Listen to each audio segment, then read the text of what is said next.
Hello, this is Mark Holmes, the editorial director of Via Satellite. We have another of our Thursday morning conversations, and this time we're going to the UAE and Abu Dhabi to talk to a good friend of ours, Masood Mahmood, the CEO of Yahsat. So a big hello, Masood, and tell us about. I mean, I've been asking this question to everyone, but what has sort of life been like there in lockdown in the UAE? Tell us a little bit about life there at the moment. Good morning, Mark. First of all, good morning, Mark, and everyone who's listening. And thank you again for connecting and making us feel we're part of a larger community, the satellite industry. Although we've been meeting, work has not stopped, and just like everyone around the world, either be it Microsoft Teams, Zoom, or whatever medium, work has not stopped. But it's great to reconnect with old friends. So thank you for this opportunity. Appreciate it.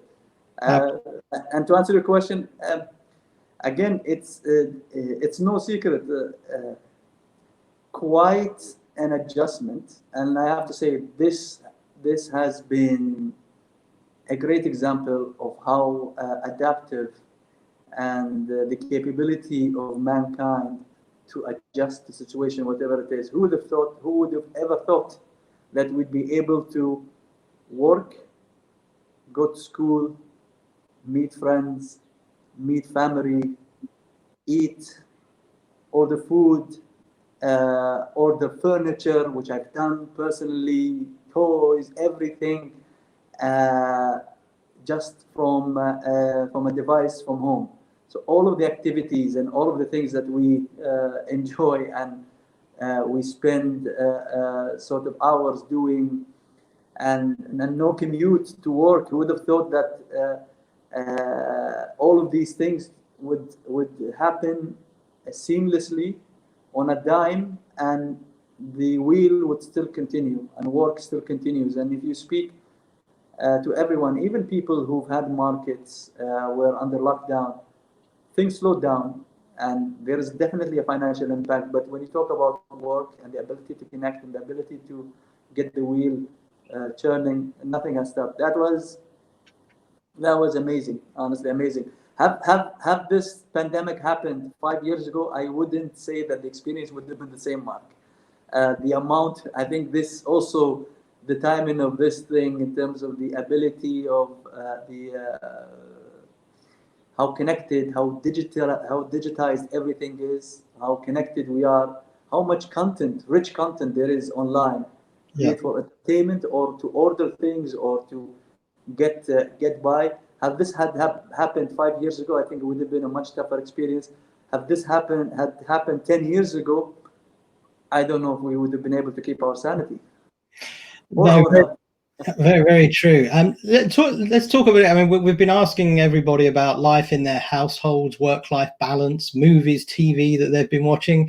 Tell us a little about, I mean, I assume more sort of family time and any sort of recommendations in terms Yes, a lot of family time. I think they're getting sick of it. So this is the time where all of us need to hopefully, it's honestly, it's if when you speak, so I have 3 children, Yahsat, Faraz, and Mohammed, and they're in the sequence 8, 5, and 3. Yeah. So I think the aspect that was a challenge for us is to deal with both working parents. How do you homeschool them through virtual systems that have been set up very magnificently, been set up really in short amount of time. So that's been a challenge. Then I have to say it's because just like yourself, just like everyone around the table, the amount of time that we spend away from our family is, you don't realize how much, the extent of that, the amount of time until now in this period when you're spending time with the family, and it's really, you almost find out parts of personality of your family members, and they do find out parts of your own personality that would have not been possible. It's different when you go on together on a holiday, or if you go together on a trip and all that. The fact that you're together for such a long time and you see them within their environment, be it schooling environment, and they see you within your environment working from home as well, it's a different level of interaction where I think I'm personally, I think I'm lucky that one of the positive outcomes of this thing, if you can have a positive outcome with this thing as much as one can, is the amount that we're getting to spend with our family, because we don't get to see them with the children, and we know that this will come to an end. But at least the impact of this period, I don't think the impact of this period will disappear in terms of the type of dynamics that are developing between family members who don't get to see each other. And you talk about some of the people in the industry I've talked to, they've had their kids who've been in university left home for good and gone to university, come back, live together, and they would have never thought as parents that they'd ever have this chance to relive that again. So for they're extremely thankful. So I think it's going to have a lasting impact in terms of how we value and cherish our family relationships, and this is something that definitely I'll be working on very hard. So to make it short, in the morning I have to make sure my children are on top of their morning sessions, then head to my meetings, and then within a break around noontime for me to go back and just make sure they are doing their homework, and then meetings, and then end of day sort of try to spend some time with them and try to do something different in terms of hobbies and all that, as much as you can within a confined space. I've taken up, it's, as there are people who went about it two ways. There are people who gained pounds, and there are people who have used this as an opportunity to exercise. So unfortunately, I'm one of the people who gained few pounds. So I started with the easing of lockdown. I started running in the morning again, which is again, it's been it's a great activity to release some steam and to relax and all that. So this is something that's it's great to get some of the old routine back into my life as well. Fantastic. Just, I mean, you mentioned sort of more sort of family time, and I'm, 3 kids and your wife watching a movie. Has there been a movie that you've watched or you've watched during lockdown that you really enjoyed? Yeah, I don't think I'll surprise you guys. This is the popular one that everyone's been talking about, sports. So there is the Last Dance, a really great production, I think, by ESPN. If I'm not mistaken. So it's been great. It's been a great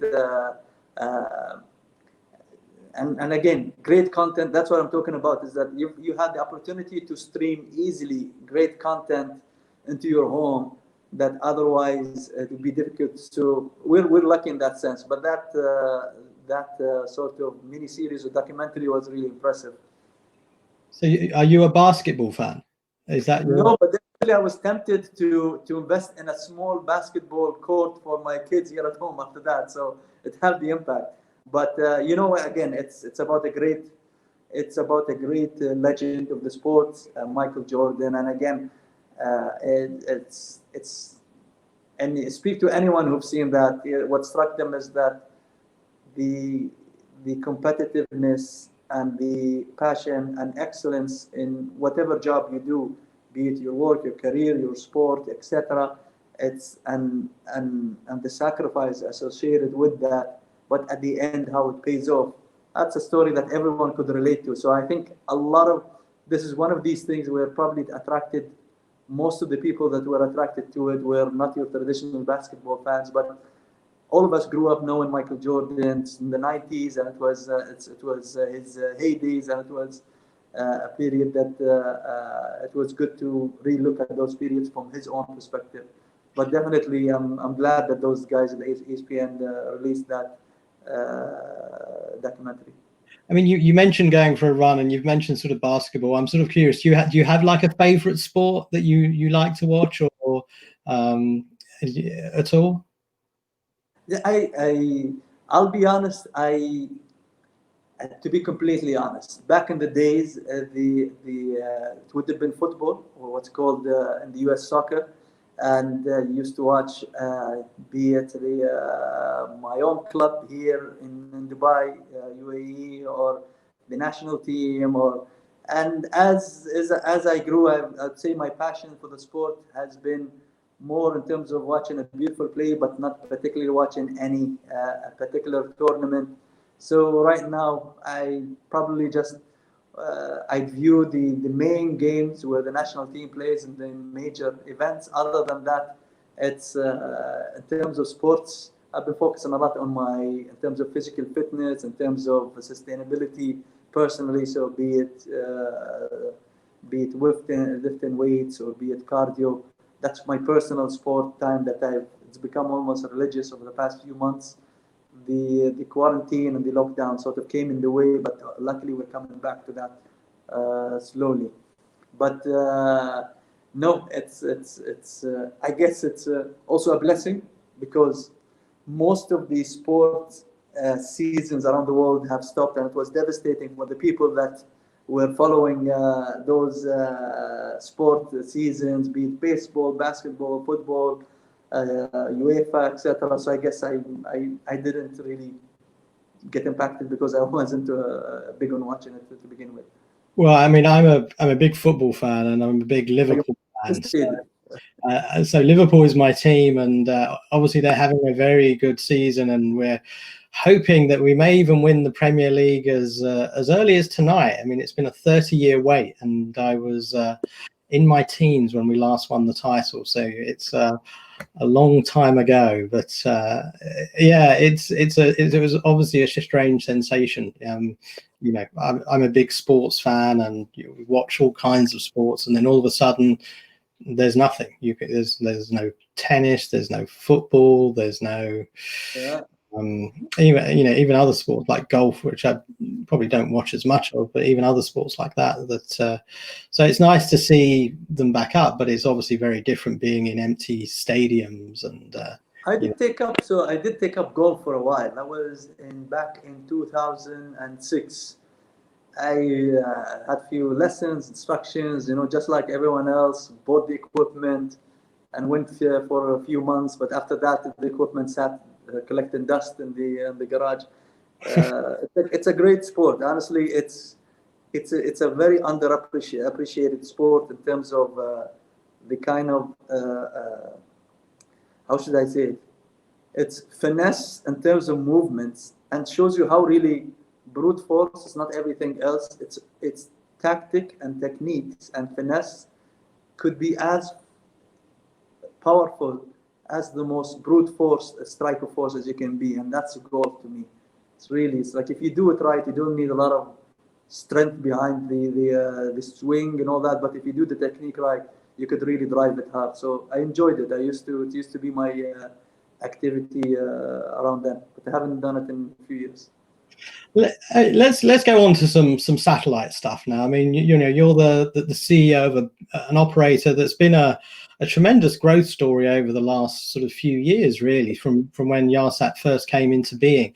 How have things changed? I mean, as the CEO of a big operator now, a company that has operations in a number of different places.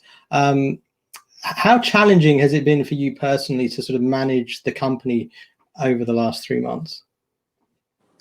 Definitely, it came. It's with its bag of challenges. This is no doubt, and anyone would be denying that at any level would be living in denial. Really, the challenge was particularly acute in the beginning, Mark, because it was completely unknown.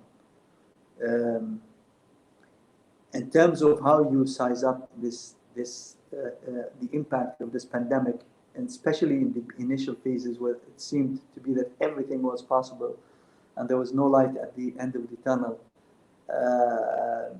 unclear how the markets would react, unclear how will you run your affairs in terms of the company, how unclear in terms of how your customers would react, unclear in terms of how the distributors, partners, sort of be able to operate. When I say react, be able to operate, it was very challenging like for a short period of time in terms of I would say because of the uncertainty nature. But then it was honestly the way things fell into their place. It was surprisingly smooth. immediately on a dime, we switched working from home, working from office to working from home, and it was seamless. I think again it comes back to the point I made earlier.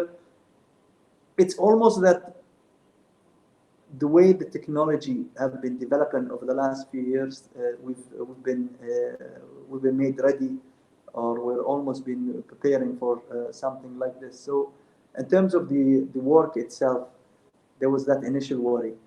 Then, when we went and assessed in terms of the impacts of the market, I think the challenges were there, but luckily that the way the impact on our business and the impact that the COVID, the pandemic had in terms of markets was at a varying degrees, and it was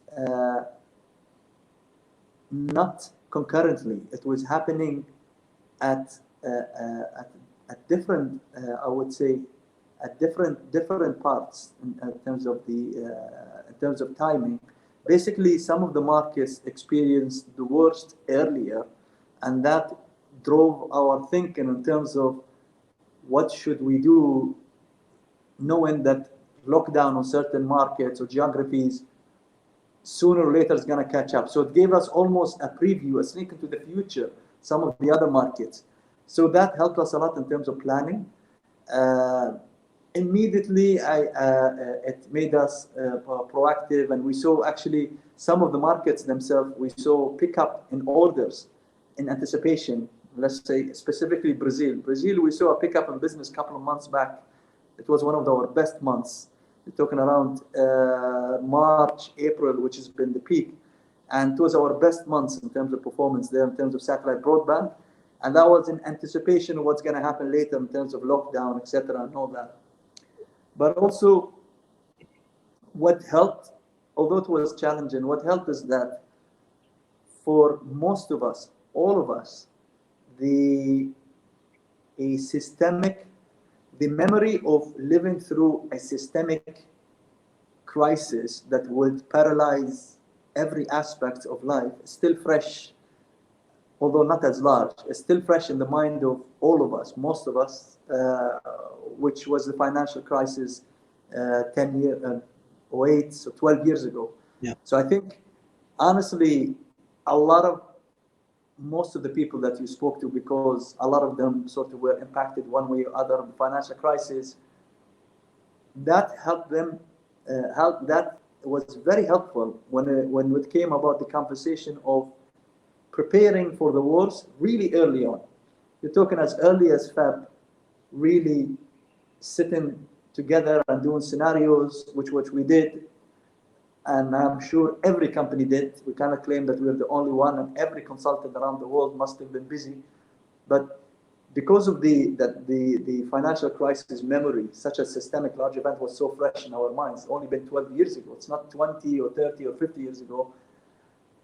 Everyone just triggered that alarm bell that, hey, this is one of these things that you cannot underestimate what will happen 3, 4, 6 months down the road, just because, just like when in 08, when Lehman popped in 08, and it just triggered the event. So that helped the conversation, and that helped people really listen. Everyone was listening, so the board was extremely attentive, the shareholders were attentive, our partners were attentive. We developed the scenarios as you can, as much as you can do, the information available at the time, worst case, baseline, and optimal.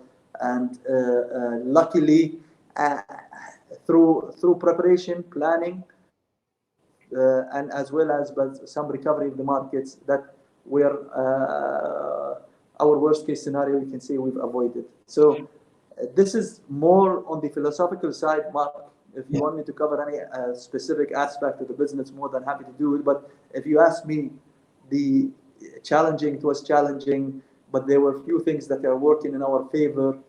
The infrastructure, the amount of digitization, the past experience that we had, and then the sector that we operate at, where immediately, just like the terrestrial telecom sector, we saw a surge in demand of throughput, which doesn't translate one-to-one to revenue, but we saw a surge in throughput And this is something that we knew we were in a sector that hopefully at least is slightly more resilient than the sectors that are in the front line, such as the airline, the hospitality, which have done, it's massive hemorrhaging in terms of what they're witnessing.